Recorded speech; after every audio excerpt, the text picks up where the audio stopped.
Hey, what's up? This is Ricardo at Parts People, and in this video, we'll outline the steps for completing a part replacement on your Dell PC.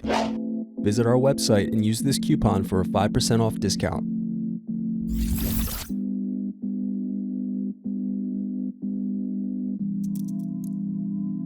Unscrew and remove bottom base.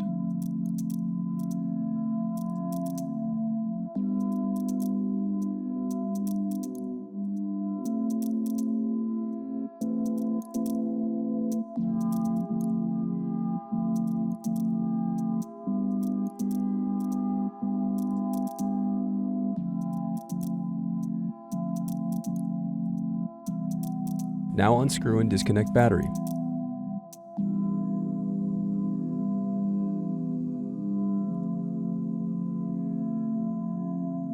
Next, disconnect and remove Daughterboard.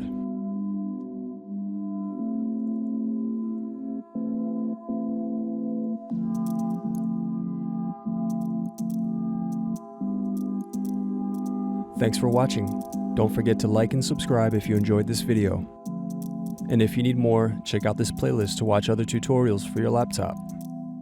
You can also click here to find parts for your laptop at partspeople.com.